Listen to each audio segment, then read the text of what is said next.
وبركاته.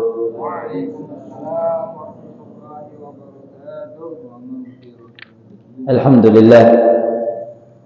لله الذي بنعمته تتم الصالحات، والصلاة والسلام على سيد السادات سيدنا ومولانا محمد أفضل من في الأرض والسماوات، وعلى آله وصحبه نجوم القادات. اللهم صل وسلم على سيدنا محمد الفاتح لما أغلق والخاتم لما سبق، ناصر الحق بالحق والهادي إلى صراطك المستقيم، عدد قدره ومقداره العظيم. يا فتاح يا عليم، سبحانك لا علم لنا إلا ما علمتنا، إنك أنت العليم الحكيم. فتب علينا إنك أنت التواب الرحيم. رب اشرح لي صدري ويسر لي أمري واحلل عقدة من لساني يفقه قولي، وسدد لساني واهد قلبي بحق سيدنا محمد صلى الله عليه وسلم وصحابته والآل. رب زدنا علما وارزقنا فهما ويقينا ومحبة نبينا محمد صلى الله عليه وسلم.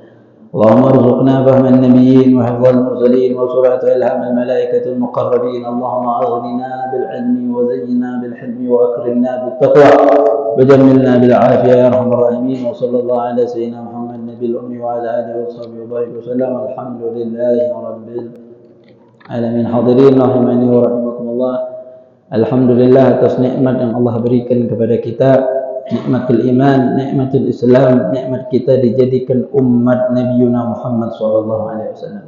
Atas nikmat pemberian Allah kita bersyukur atas segala nikmat tersebut. Maka semoga dengan rasa syukur ini kita ditambahkan nikmat oleh Allah Subhanahu wa taala. Amin ya rabbal alamin. Banyak nikmat Allah yang Allah telah berikan kepada kita, yang dianugerahi kepada kita secara gratis.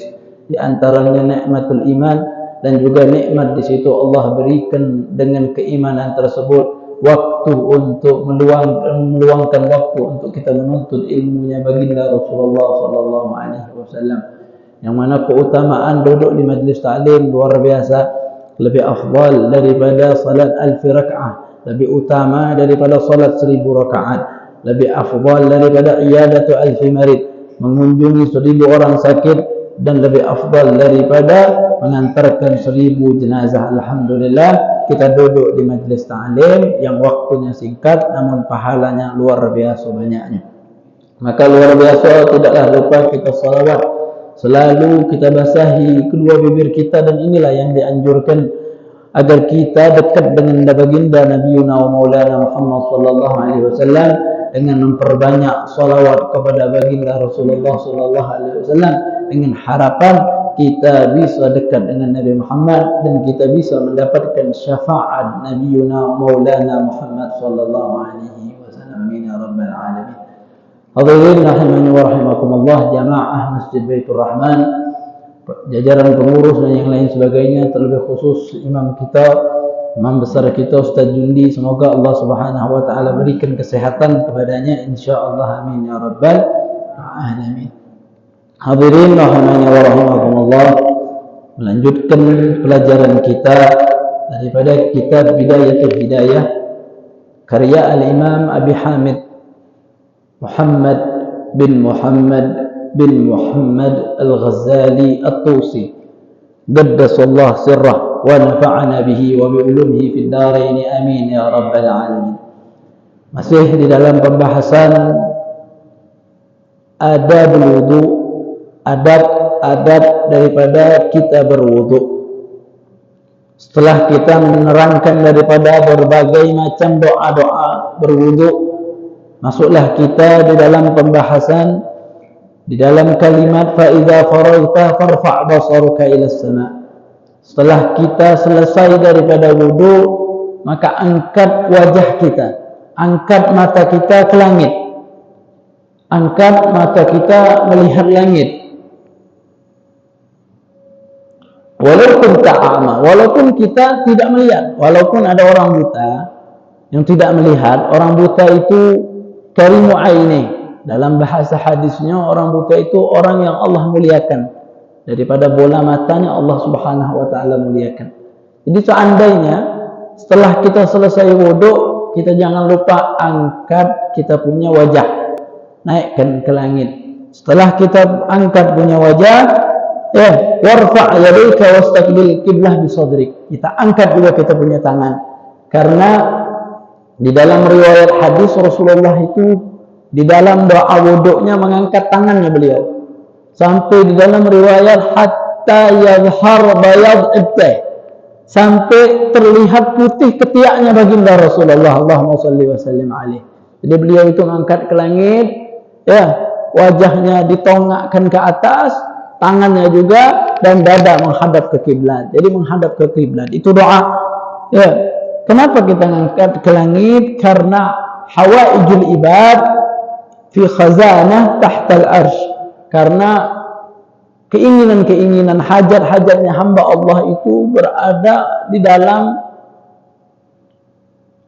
genggaman Allah, dan itu berada di bawah langit, di bawah arsy-Nya Allah Subhanahu wa taala. Dan kita juga menghadap ke kiblat karena kiblat adalah tujuan yang paling afdal di saat kita menghadap Allah Subhanahu wa taala. Dan kita seraya membaca doa asyhadu an la ilaha illallah wahdahu la syarikalah wa asyhadu anna Muhammadan abduhu wa rasuluh. Jadi paling pertama kita baca doa, kita syahadat. Setelah wudu kita syahadat asyhadu an la ilaha illallah, tiada Tuhan, saya bersaksi tiada Tuhan yang berhak disembah selain Allah, Maha Esa Allah, tiada sekutu bagi Allah, wa asyhadu anna Muhammadan, dan saya bersaksi bahwasanya baginda Muhammad abduhu, hambanya Allah, wa rasuluhu, dan rasulnya Allah. Subhanakallahumma wa bihamdik, maha suci Allah, ya Allah, dengan memujimu, asyhadu an la ilaha illa anta, tiada Tuhan selainmu yang berhak disembah. Di sini Al-Imam Al-Ghazali mengajarkan doa agak suatu tambahan yang biasa kita tidak baca, yang mana beliau mengatakan ambil tusuan, saya mengerjakan perkara yang yang jelek, wa zalamtu nafsi, dan saya menzalimi saya punya diri, astaghfiruka wa atubu ilaik, maka saya meminta ampun dan bertaubat kepadamu, faghfirli wa tub alayya, maka ampunilah aku dan terimalah akan taubatku, innaka antat tawwabur rahim, sesungguhnya engkau itu maha menerima taubat dan engkau maha pengasih. Allahumma ja'alni minat tawwabin, ya Allah, jadikan aku termasuk orang yang bertaubat. Waj'alni minal mutatahhirin, dan jadikan saya termasuk orang yang selalu mensucikan diri. Waj'alni min ibadikas salihin, dan jadikan diriku ini daripada hamba-hambamu yang saleh. Dan doa Imam Al-Ghazali juga mencantumkan dalam kitab Bidayatul Hidayah, waj'alni sabura, jadikan saya orang yang sabar, syakura, orang yang bersyukur. Maka hadirin rahimani wa rahimakumullah, dilanjutkan doa oleh Imam Al-Ghazali, waj'alni azkuruka zikran katsira, jadikan diriku ini termasuk orang yang banyak berzikir kepadamu dengan zikir yang banyak, sehingga kita wafat dalam keadaan berzikir kepada Allah. Ini semua mengacu kepada hadisnya Rasulullah ketika Rasulullah ditanya ayyul a'mali afdal, amalan apa yang paling utama, maka Rasulullah menjawab antamuta wa lisanuka ratban bi dzikrillah, engkau meninggal dunia seraya lisanmu itu senantiasa basah dalam berzikir kepada Allah Subhanahu wa taala. Maka wa usabbihuka bukratan wa asila, dan kami memujimu dan kami mentasbihkanmu di pagi hari dan juga di petang hari. Yang baca doa ini tadi, maka dikatakan oleh Imam Al-Ghazali, doanya dibaca sekali lagi, asyhadu an la ilaha illallah wahdahu la syarika lah wa asyhadu anna Muhammadan abduhu wa rasuluh, subhanakallahumma wa bihamdika asyhadu an la ilaha illa anta amiltu su'an wa zalamtu nafsi astaghfiruka wa atubu ilaik faghfir li wa tub alayya innaka antat tawwabur rahim. Allahumma ja'alni minat tawwabin waj'alni minal mutatahhirin waj'alni min ibadikas salihin waj'alni saburan syakura waj'alni udzakkiruka dzikran katsira wa usabbihuka bukratan wa asila. Apa keutamaan baca doa ini? Kalau kita tak bisa baca panjang ini, minimal doa daripada kalimat Allahumma ja'alni minat tawwabin waj'alni minal mutatahhirin waj'alni min ibadikas salihin. Ditutup boleh dengan subhanakallahumma bihamdika asyhadu an la ilaha illa anta astaghfiruka wa atubu ilaik. Yang baca doa wudu dikatakan di sini kharajat khataya, seluruh dosanya itu keluar, seluruh dosanya itu habis. Ini luar biasa yang baca doa ini, seluruh dosanya habis. Jadi kalau kita habis wudu, kalau bisa baca doa wudu. Menjadinya Allah ini keluar daripada seluruh anggota tubuhnya, dari tangannya, kakinya. Kalau tangannya ini pernah berbuat curang, kakinya ini pernah melangkah ke tempat yang haram, seluruhnya keluar. Maka wa khatama ala wudu'ihi bi khatam. Kemudian wudu'nya itu tadi diberikan stempel. Wa rafa'alahu tahta al-arsy. Kemudian diangkat itu wudu' dan diletakkan di bawah arsy. Di bawah arsy-Nya Allah Subhanahu wa taala. Kemudian wudu tadi yang sudah distempel dan diletakkan di bawah arsy-Nya Allah, falam yazal yusabbihu Allah taala. Senantiasa dia itu mentasbihkan Allah Subhanahu wa taala, wa yuqaddisu, dan mensucikan Allah Subhanahu wa taala. Maka pahala daripada tasbih tersebut, pahala daripada mentakdiskan Allah, mensucikan Allah, itu balik ila yaumil qiyamah, diberikan terhadap orang yang wudunya baca doa tersebut. Jadi ketika kita baca doa, di situ Allah stempel itu wudu dan diletakkan di bawah arsy-Nya Allah, dan wudu tersebut senantiasa mentasbihkan Allah, baca subhanallah, subhanallah, subhanallah. Pahala bacaan wudu itu tadi diberikan kepada orang yang baca doa tersebut. Ini dikatakan oleh Al-Imam Al-Ghazali radhiyallahu anhu wa nafa'ana bihi wa bi ulumihi fid dharain amin. Dan juga kalau kita wudunya 2 kali, berarti Allah letakkan 2 wudu di tahtal arsy, di bawah arsy-Nya Allah. Kalau 10 wudu, 10 wudu, 11 wudu, 11 wudu. Begitupun 100, 200, 300 wudu, luar biasa. Jadi umat Nabi Muhammad ini lemah untuk berbuat pahala. Tidak susah untuk melakukan kedekatan taqarrub ila Allah Subhanahu wa taala. Dan juga baca surat Inna anzalnahu fi lailatul qadar. Di awal dengan kalimat bismillahirrahmanirrahim, Inna anzalnahu fi lailatul qadar, wa ma adraka ma lailatul qadar, lailatul qadri khairum min alf syahr, tanazzalul malaikatu war-ruhu fiha bi idzni rabbihim min kulli amr. Salamun hiya hatta matla'il fajr. Berapa kali bacanya? Yang baca sekali maka kana minas siddiqin, akan dicatat termasuk orang yang siddiq. Apa itu orang yang siddiq? Orang yang jujur di mata Allah Subhanahu wa taala. Jadi yang baca Inna anzalna sekali, habis baca doa wudu, baca surat Inna anzalnahu fi lailatul qadar atau surat Al-Qadar sekali, ditulis oleh Allah termasuk orang yang siddiq. Siapa yang sedikit itu? Orang yang selalu jujur di mata Allah Subhanahu wa taala. Tapi yang bacanya 2 kali itu luar biasa, ditulis termasuk orang syuhada, orang yang meninggal syahid. Yang baca Inna anzalnahu fi lailatul qadar 2 kali. Ini disebutkan oleh Al-Imam An-Nawawi Al-Bantani di dalam kitabnya.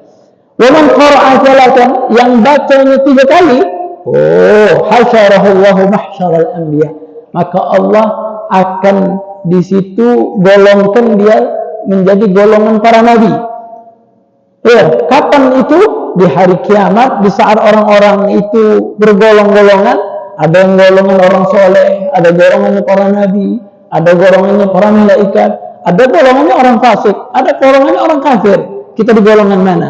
Yang baca doa Inna anzalnahu fi lailatul qadar, insyaallah digolongkan bersama para nabi, di belakang nabi. Bukan nabi.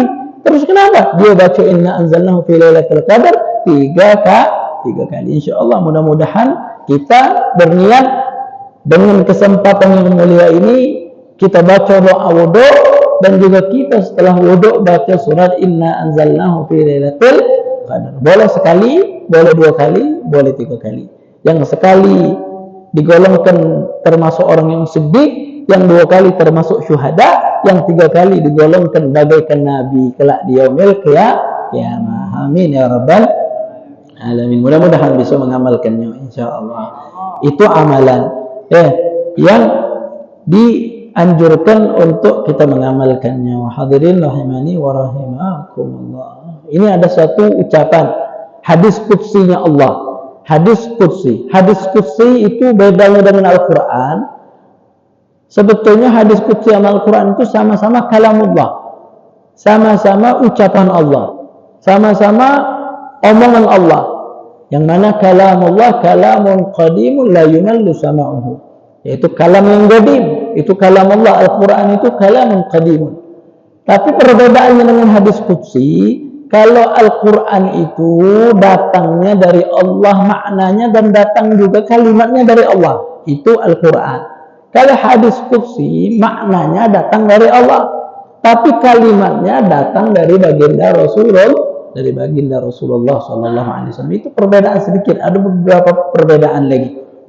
Yang mana di dalam hadis qudsi Allah mengatakan kepada Nabi Musa alaihissalam, "Ya Musa, wahai Musa, idza asabatka musibah, kalau kamu mendapatkan satu musibah, wa anta ala ghairi wudu, sedangkan kamu lagi tidak ada wudu." Jadi Musa, kalau kamu lagi dapat musibah, kamu lagi tidak dalam keadaan berwudu, maksudnya lagi batal, tidak dalam keadaan berwudu, maka apa kata Allah Subhanahu wa taala? "Fala talumanna illa nafsak." Maka jangan salahkan kecuali dirimu sendiri.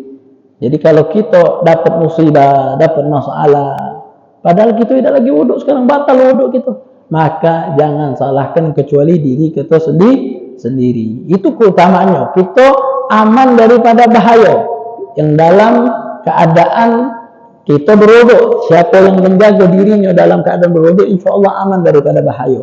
Maka kalau bisa kita jaga dalam keadaan wuduk, insya Allah kita termasuk orang yang aman daripada balaknya Allah Subhanahu wa taala. Yang kedua, di sini di dalam hadisnya Nabi Muhammad sallallahu alaihi wasallam, dum ala taharah. Kita ini dianjurkan untuk senantiasa dalam keadaan berwudu. Batal wudu, wudu lagi. Batal wudu, wudu lagi. Apakah nunggu harus salat wudu? Tidak. Kalau bisa kita batal wudu, wudu lagi. Batal wudu, wudu lagi. Inilah kadang orang kalau kita pandang enak wajahnya. Mungkin kenapa? Mungkin dia jaga wudu. Jadi kalau batal wudu, wudu lagi. Batal wudu, wudu lagi. Insya Allah orang yang menjaga wudunya wafatnya husnul khatimah. Ini yang kedua. Dan yang ketiga ini yuwassa alaika rizq. Ini kalau biasanya urusan rezeki kita ini menjaga. Yang jaga wudu insya Allah rezekinya luas. Yang jaga wudu insya Allah dia punya rezeki luas. Kama afada dzalika al-Mujairami naqlan an Sayyid Mustafa al-Bakri. Ini di dalam kitab Al-Mujairami daripada Hawashi kitab Ibnu Qasim. Hadirin rahimani wa rahimakumullah. Kemudian setelah kita baca doa wudu, baca surat Inna Anzalna, dan juga ada yang harus dihindari di dalam wudu. Yang harus dihindari dalam wudu dikatakan di sini wajtani fi wudu'ika sab'an. Hindarilah di dalam wudu 7 perkara. 7 hal yang harus kita hindari dalam wudu. La tanfud yadaka fatarushul ma. Jangan sampai tanganmu itu dikecing-kecingkan sehingga air tersebut melicik kemana-mana. Jangan sampai. Hukumnya makruh. Jadi jangan habis wudu di macam ini kan. Kenapa? Di sini katabarri minal ibadah fa huwa khilaful aula. Seakan-akan dia pengen cepat-cepat kelar ibadah. Orang kalau lagi di dalam ibadah pengen cepat-cepat kelar ibadah, hukumnya khilaful aula. Jadi dikecingkan. Nah, jangan. Hukumnya khilaful aula. Tidak sampai derajat makruh, tapi derajat hukumnya khilaful aula. Seakan-akan dia udah hilanglah bekas wudu. Padahal bekas wudu adalah ibadah. Kalau kita hilangkan berarti seakan-akan pengen cepat kelar-kelar daripada ibadah. Hukum orang yang pengen cepat kelar-kelar lagi ibadah, hukumnya khilaful aula. Lagi sholat pengen cepat-cepat pengen kelar, hukumnya khilaful aula. Yang namanya ibadah itu santai, tak usah terburu-buru. Intinya macam itu. Hadirin rahimani wa rahimakumullah. Wa kadza tanshib bil udhur. Begitupun juga dengan tanshib. Ngambil air tersebut dilap, airnya dilap, bekas wuduk dilap. Ya. Wa huwa akhdhul ma' bi khirqah, yaitu ngambil air dengan mengelap air dengan kain. Itu kalau tanpa uzur. Kalau diuzurin, kalau ada uzurnya, kenapa dilap? Ada uzurnya. Kenapa? Salah satunya di situ, kalau memang tidak dilap, ini debu bakal banyak. Debu ini kotor, sehingga bisa mengotori saya punya wajah. Maka tidak ada masalah. Ataupun lagi musim dingin. Lagi musim dingin. Ataupun kita punya badan kedinginan. Kalau kita tidak lap cepat-cepat, kita punya badan ini menggigil. Nah, maka tidak ada masalah. Tidak makruh di situ. Hukumnya mubah, baik. Boleh dah? Boleh, baik. Jadi kalau memang kita tidak ada uzur, kita lap punya wajah, habis kita wudhu, tangan kita lap, rambut kita lap, itu hukumnya di situ makruh. Hukumnya makruh. Jangan sampai kita mengelap daripada bekas wudhu. Hadirin rahimani wa rahimakumullah. Mendahulukan kiri dari yang kanan. Jangan juga kaki kiri didahulukan daripada kaki kanan. Kemudian hadirin rahimani wa rahimakumullah, wala tautum wajhak. Wala tautum wajhak. Jangan mengempaskan air ke wajahmu. Ada orang wudhu, bos. Jangan. Begitupun juga di dalam mandi. Jangan. Kalau di mandi, jebur. Jangan. Mengempaskan air itu hukumnya di situ kurang bagus. Wala ra'saka bil ma'latman. Apapun rambutmu. Jangan. Bal ta'khudul ma bikaffayk, akan tetapi ngambillah di tanganmu, wa taghsil wajhaka bihi ma'an. Usap sedikit-sedikit, jangan diempaskan, pelan-pelan, berifkin dengan kalimat pelan, jangan kenceng. Itu juga. Wala tatakallam fi asna'il wudu. Jangan ngomong kalau lagi wudu, jangan ngomong. Dalam riwayat lil mutawaddi itu manabir menur. Orang yang wudu itu ada kendi daripada cahaya-cahaya di atasnya. Kalau dia ngomong, kendi cahaya tersebut hilang. Tapi kalau dia tidak ngomong dalam wudunya, itu kendi cahaya ditumpahkan ke wajahnya sehingga badannya penuh dengan rahmatnya Allah Subhanahu wa taala. Tapi kalau ngomong itu hilang, seluruhnya hilang. Jadi kalau bisa, kalau lagi ibadah wudu jangan ngomong. Walaupun tidak ada batal wudunya, kecuali sholat baik. Cuman ibadah yang kalau kita berbicara di dalamnya batal.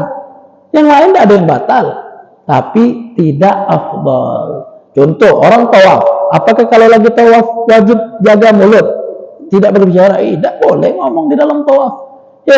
Asalkan wudunya saja. Yang lainnya sa'i bainas safa wal marwa boleh. Puasa, bukan tidak boleh ngomong, boleh ngomong. Wudu boleh ngomong, kecuali lagi sholat baik tidak boleh ngomong. Tapi kalau lagi wudu jangan ngomong. Sayang, keutamaannya besar bagi orang yang tidak berbicara di dalam wudu. Wala tazid fil ghusl ala 3 marrat. Dan jangan melebihkan basuhan lebih dari 3 kali. Jangan. Wala tanqus anha, jangan lebih dari 3 kali, jangan kurang dari 3 kali. Yang lebih dari 3 kali hukumnya makruh, yang kurang dari 3 kali hukumnya makruh. Jadi jangan basuh wajah 4 kali, jangan. Ataupun basuh wajah 2 kali, jangan. Hukumnya makruh. Yang sunnah itu 3 kali. Oh, ini kan sunnahnya 3. Saya kan mau lebih bersih, Pak Ustaz. 5 kali. Tidak, 5 kalinya itu hukumnya makruh. Inilah kesalahan. Kita sangka lebih bersih, ternyata hukumnya makruh. Jadi jangan 3 kali bagus, apalagi 5 kali. Tidak. 3 kali itu lah. Tidak usah ditambahi, tidak usah dikurangi. Dikurangi makruh, ditambahi makruh. Hadirin rahimani wa rahimakumullah. Kecuali kalau ada masalah lain. Kalau kita 3 kali, maka menimbulkan masalah yang lain. Contohnya apa? Ka'anbaqal waktu, seperti hanya waktunya sempit. Kalau nak wudu 3 kali, waktu keluar. Sudah sholat telat, pengen wudunya 3 kali, jangan. Misalkan jam 2.55, 5 menit lagi adzan asar, tapi dia luar biasa wudunya pelan-pelan 3 kali. Apa hukumnya? Haram. Jangan sampai wudunya 3 kali kalau memang waktunya sudah sempit, seperti dikatakan di sini. Maka hukumnya kalau dia 3 kali, hukumnya haram, wajib 2 sekali. Arti kalau haram 3 kali, hukumnya wajib sekali. Kalau waktunya keluar, mepet waktunya. Ataupun dalal ma' bihaitsu la yakfik illa al-far. Ataupun airnya sedikit sekiranya tidak cukup kecuali yang fardu-fardu saja. Yang fardu itu sekali, 3 kali hukumnya sunnah. Jadi airnya sedikit, cuman 1 air mineral itu air mineral yang 600 mili. Kalau di wajahnya saja 3 kali, habis di wajah saja. Tangan, rambut, kaki, tidak kebagian. Maka hukumnya wajib sekali. Kalau memang airnya sedikit. Ya. Kalau dia 2 kali, tetap maksakan. 3 kali dia maksakan. Air apa? Yang lain, basuh kaki. Apa hukumnya? Hukumnya haram. Kalau airnya sedikit. Ya. Awahtajabat ilal fadil. Anil ma'li atas fayahrum alika kasih, ataupun airnya tadi dibutuhkan untuk minumnya orang yang Allah Subhanahu wa taala muhtaram, ataupun makhluk yang muhtaram, makhluk yang Allah hormati, yang tidak dihormati oleh Allah Subhanahu wa taala. Itu 3. Misalkan kita pengen wudu, di samping kita nih aduh kehausan. Kalau kita segelas ini tadi kita habis segala-galanya, maka yang di samping kita ini kehausan. Nah, maka wudunya tidak usah 2 kali, 3 kali. Sekali-sekali lebihnya berikan kepada dia. Kalau memang yang di samping kita ini tadi muhtaram, makhluk yang Allah hormati. Yang mana yang makhluk yang Allah hormati itu? Yaitu bukan 6 golongan. Yang pertama di situ yang bukan daripada tarikus shalah. Bukan orang yang meninggalkan sholat. Ya, bukannya dia meninggalkan sholat. Ya sudah, tidak usah lagi matilah kalau dia meninggalkan sholat. Ataupun yang kedua, zani muhsan. Apa zani muhsan? Orang yang berzina padahal dia sudah nikah dengan nikah yang sahih, dengan nikah yang sah. Maka hukumnya apa? Kalau dia sudah nikah, dia berzina, dia dirajam, dilempari. Hukum Islamnya dilempari sampai mati. Itu kalau dia sudah menikah. Tapi kalau dia belum menikah, hukumnya di situ cuma dicambuk 100 kali. Kalau di 100 kali dia masih hidup, dia selamat. Tapi kalau 50 kali mati, ya mati. Bagian dia mati di sampaitan 50 kali. Nah, jadi macam itu. Zani muhsan, orang yang berzina padahal dia sudah nikah sah, jangan ninjuk, sudah tidak usah. Ya. Ataupun yang selanjutnya kafir harbi. Orang kafir yang memusuhi Islam dengan terang-terangan. Seperti orang Israel. Orang Israel kalau kita minum dia kausan, tidak usah, dia mati-matilah. Ibarat kata macam itu. Kemudian murtad. Ada orang murtad. Banyak kan di Indonesia ini ada golong-golongan murtad. Kita lagi urut dia kau usah golong aku. Nah, genjuk kecuali kau masuk Islam dulu. Kalau tetap kafir, matilah dalam keadaan kafir. Macam itu jadi. Kalau misalkan air ini dibutuhkan untuk orang yang muhtaram, yang dihormati, maka tidak ada masalah. Tapi kalau tidak dihormati, ya tidak usah, biarkan. Dan juga kalbul akur, anjing gila. Ada anjing itu ada yang gila, ada yang tidak gila. Seperti hanya manusia ada yang gila sama ada yang tidak. Tapi bedanya kalau manusia yang gila, kehausan, minum. Tidak boleh kita untuk uduk seluruhnya. Kalau anjing gila tidak ada masalah. Dan yang selanjutnya adalah khinzir. Yang keenam adalah khinzir, adalah babi. Adalah babi. Maaf adalah babi. Jadi kalau babi tidak masalah, wuduk baik keluarkan. Makanya tidak ada masalah. Hadirin rahimani wa rahimakumullah. Itulah tadi. Wala taktur sabbal ma'. Jangan banyak-banyak menuangkan air. Cuci wajah sekali Pak Ustaz. Sekali beb, tapi pakai secanting. Itu kebanyakan. Walaupun sekali, tapi secanting. Itu kebanyakan. Itu namanya boros. Min ghairi hajah. Dengan tanpa hajat. Dikatakan israf itu makruh. Berlebihan di dalam wudu itu makruh. Walau minal bahril kabir tarafa. Dalam sifat tersebut, walaupun kita di pinggir lautan. Di pinggir lautan, Ustaz, tidak mungkin habis banyak. Ngapa nak makruh itu? Walaupun di pinggir lautan, kita di pinggir lautan, sungai musi ya. Kira-kira kalau kita satu basuhan seember, habis tak sungai musi? Tidak, walaupun sekarang lagi musim kering. Kalau kita tengok musim musi itu ada pantainya. Palembang ada pantai juga kalau lagi musim kering. Walaupun lagi musim kering, tidak mungkin habis, betul tak? Tapi tetap makruh kalau kita basuh wajah itu berlebihan. Maksudnya wajah dia secanting, itu makruh. Yang namanya wajah cukup di situ segenggam, bukan secanting. Maka hukumnya kalau segayung dia basuh wajah, hukumnya dia makruh berlebihan. Walaupun di pinggir laut sekalipun. Ya, apalagi dengan kalimat di mujawaradul waswasa. Karena waswas. Kena dah ini. Ini caknya belum kena. Ini belum kena. Jangan. Ya. Kenapa? Kalau muwaswisin syaitan yadhak. Bagi orang yang waswas, itu ada syaitan yang ketawa. Kalau ada orang waswas, wuduknya kadang kan kita perhatikan sekali, 2 kali, 3 kali, 4 kali. Setan yang waswas di dalam dirinya. Jadi setan ketawa kalau ada orang yang waswas. Di dalam sholatnya juga kadang waswas. Allahu Akbar, Allah. Jangan waswas. Kalau kita waswas, ada setan ketawa. Madai kita galak diketahui setan. Kan tak galak diketahui oleh setan. Hadirin rahimani wa rahimakumullah. Yang mana ya setan itu mentertawakan daripada manusia yang memiliki sifat waswas. Yang mana nama setan yang ketawa kalau kita lagi waswas ataupun membuat manusia waswas, namanya siapa? Namanya walhan. Siapa namanya? Walhan. Itu walhan bagian waswaskan manusia. Ya, alladzi waswisu fi sudurin nas. Siapa itu? Walhan. Namanya disebutkan oleh Al-Imam An-Nawawi. Namanya walhan.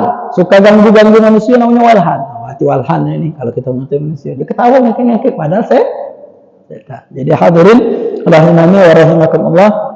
Dikatakan di sini setan itu memiliki 9 anak. Setan itu memiliki 9 anak. Likulli minhum ismu amal. Setiap daripada mereka memiliki nama dan memiliki amal. Ada kerjaannya masing-masing. Nganten tak setan? Nganten setan. Ada seorang yang bertanya kepada ulama, setan menganten? Menganten setan. Ya maka ya ada mana? Terus siapa nama bininya? Ada adik katanya waktu mengantennya. Tak ada kata undangan katanya macam itu. Itu Al-Imam Al-Auza'i kalau tidak salah ditanya macam itu mengeluarkan syahid Al-Quran. Faminhum khanzab. Ada nama setan namanya khanzab. Yang itu yang memberikan kita waswas dalam salat. Khanzab namanya. Membuat kita waswas di dalam salat. Kalau waswas di dalam wuduk namanya tadi walhan. Itu kalau ada orang wuduk mandinya lama, awal muncul waswas itu dari waswasnya di dalam wuduk. Wuduknya waswas, akhirnya bersuci juga waswas. Istinjaknya waswas, mandinya. Akhirnya seluruh amalnya waswas seluruhnya.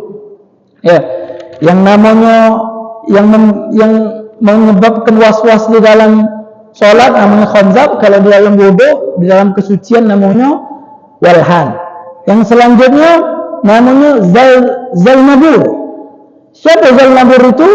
Wahuwa fi kulli suq yuzayyir lil ba'inil lahu wal halifil kadhib. Yaitu yang suka mengganggu manusia di pasar. Yang suka mengganggu manusia di pasar dan menghiasi bagi penjual untuk berbuat semena-mena ataupun sumpah palsu. Sumpahnya ini bahan ini nomor 1, kualitas number 1. Ini sudah bohong, padahal kawin nomor 2. Namanya macam itu. Itu siapa yang menghiasi akan indah manis mulut itu? Namanya setan, anak setan, tugasnya namanya zalnabur. Ini dikatakan oleh para ulama.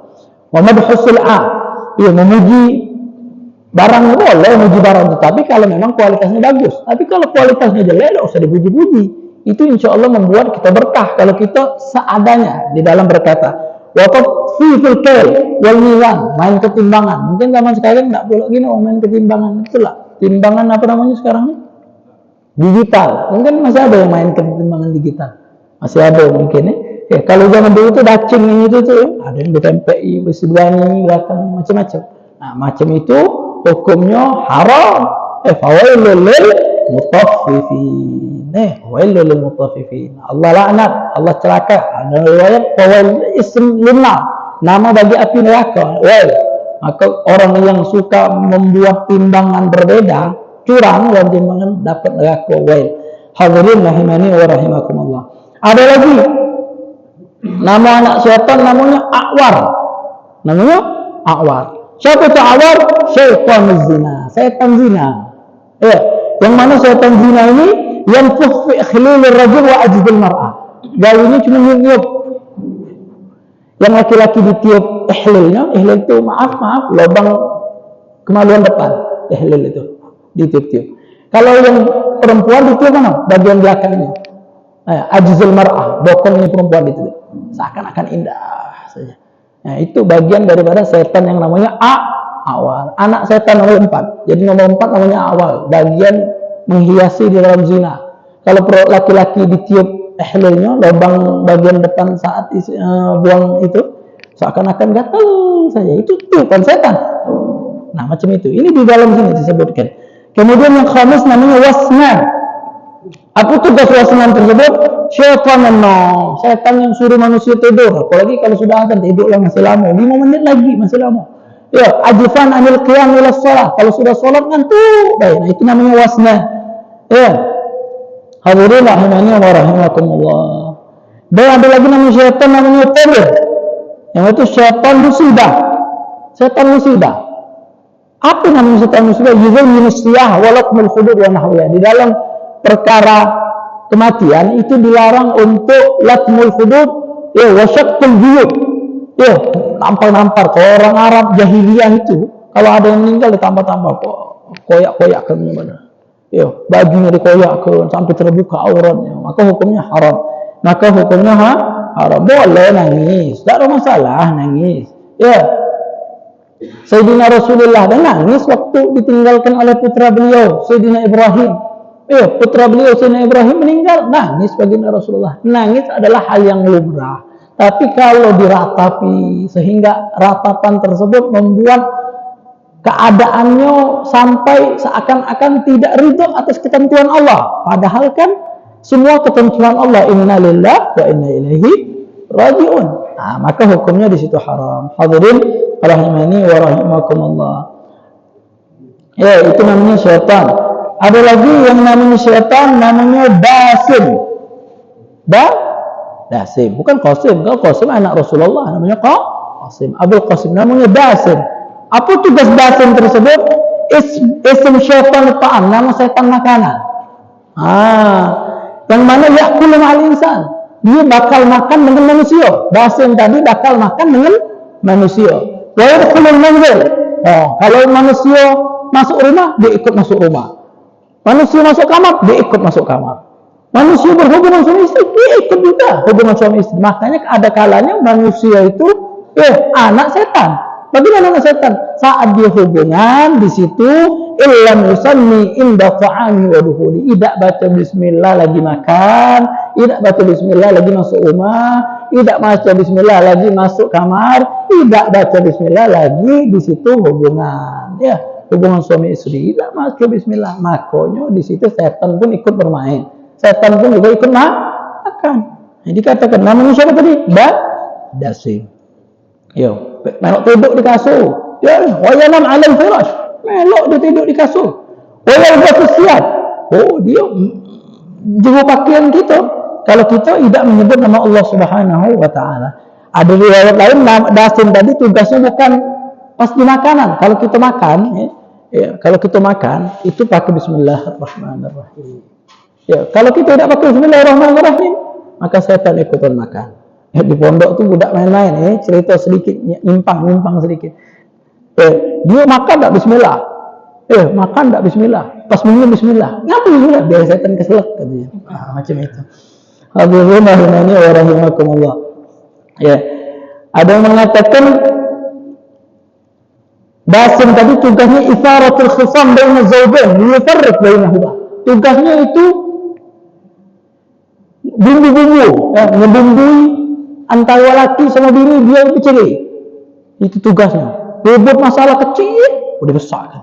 Jangan. Itu ada namanya tadi, setan Basim tadi. Hadirin rahimahullah yang terlanjut itu namanya mutawwil. Ya, apa tugasnya? Tukang bawa kabar palsu, gosip. Setan gosip, namanya mutawwil. Singkatnya macam itu. Ada lagi setan namanya Abiyad. Itu tugasnya setan Abiyad ini untuk ganggu Nabi sama ganggu wali. Ganggu Nabi sama ganggu wali. Kalau Nabi insya Allah maksud, terjaga dari kesalahan, terjaga dari gangguan setan. Kalau wali yang kadang terganggu daripada gangguan setan. Banyak ulama yang terganggu juga. Sudah ulama besar, kadang masih terganggu dengan gangguan syaitan. Selanjutnya, wala tatawadda bil ma'il musyammas. Jangan wudu di air yang panas. Yang dipanaskan dengan matahari, jangan. Kalau yang dipanaskan dengan kompor, tidak ada masalah. Kita panas ke dalam kedinginan, dipanaskan, tidak ada masalah. Tapi yang dipanaskan dengan matahari dari pipa-pipa, nah, itu hukumnya jangan. Lebih baik ya, jangan. Karena orang yang wudhu bil ma'il musyammas bisyuruti dengan syarat-syaratnya, banyak syaratnya yang bukan tempatnya sekarang.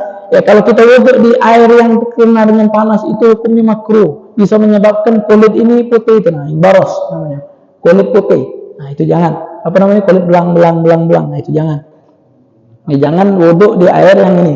Walau minal awam sufriyah. Jangan wudhu dari wadah kuningan. Tembaga yang kuningan dulu ada namanya 500 sampai hilang yang 500 kuning itu. Nah, jangan di situ. Ya. Ataupun ya banyak di situ yang dimakruhkan. Ini 7 hal adalah makruh. Ya. Maka di situ berzikirlah sama Allah Subhanahu wa taala, ya. Di dalam riwayat orang yang berzikir anna man zakarallah inda wudu'ihi, siapa yang berzikir sama Allah ketika dia wudu, tahharallah jasadahu kullah, maka Allah akan sucikan seluruh jasadnya. Wa man lam yadhkurillah, siapa yang tidak berzikir kepada Allah, lam yutahhir minhu illa ma asabahul ma, tidak suci, tidak bersih dirinya kecuali yang terkena air baik. Kalau kita berzikir sama Allah, seluruh tubuh bersih, walaupun yang dicuci wajah, tangan, rambut, kaki. Tapi kalau kita berzikir sama Allah, seluruhnya bersih. Tapi kalau kita tidak berzikir sama Allah, yang bersih cuma wajah, tangan, kaki, kepala. Sudah habis. Sisanya tidak ada yang bersih. Makanya hadirin rahimani wa rahimakumullah. Masih banyak lagi keadaan-keadaan yang disunnahkan kita berwuduk di dalamnya. Yang disunnahkan kita berwuduk di dalamnya, salah satunya masih ada waktu. 6.14 sudah lewat. Nah, macam itu. Jadi ada sunnah-sunnah kita lagi berwuduk, ya. Maka insya Allah ya kita bahas sedikit permasalahan tersebut di majelis yang berikutnya, dan juga masalah daripada marah dan lain sebagainya. Ya, kita sunnah wuduk kapan baik? Ya, sunnah wuduk kapan baik? Maka insya Allah permasalahan tersebut akan kita bahas di majlis yang berikutnya. Insyaallah mudah-mudahan bisa bermanfaat. Dan setelah ini kita masuk di dalam pembahasan adabul ghusl, pembahasan adab-adab mandi. Gimana kalau kita mandi besar, mandi kecil? Ada mandi besar, mandi kecil. Ada. Mandi besar itu mandi janabah, mandi haid, itu mandi besar. Atau yang perlu diperhatikan di mandi itu apa? Niatnya bagaimana? Ya itu yang perlu diperhatikan. Kadang orang umurnya udah 60 tahun tapi masih tidak tahu bagaimana cara mandi. Ya maka otomatis selama ini sholatnya tidak sah, tidak boleh masuk masjid, sunat itu dia. Junub, orang junub tidak boleh di dalam masjid. Wallahu a'lam bishawab. Bismillahirrahmanirrahim. Alhamdulillahirabbil alamin. Allahumma shalli wa sallim ala sayyidina Muhammadin wa ala ali sayyidina Muhammad. Alhamdulillah rabbil alamin. Allahumma shalli wa sallim ala sayyidina Muhammad wa ala ali sayyidina Muhammad. ربنا اغفر لنا ولوالدينا وارحمهم وبارك صغارنا ونفعنا بما علمتنا. رب علمنا الذي ينفعنا. رب فقهنا وفقه لنا واقرا باطننا في ديننا مع اهل الكفر والانثى والذكر.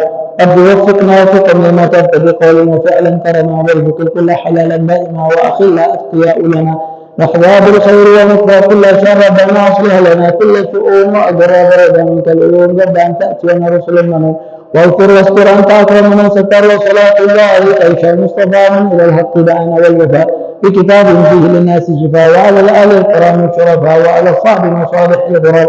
اللهم اهدنا بهداك واجعلنا من يسار وفردا ولا تولنا وليا سواك ولا تجعلنا ممن خالف امرك وعصاك.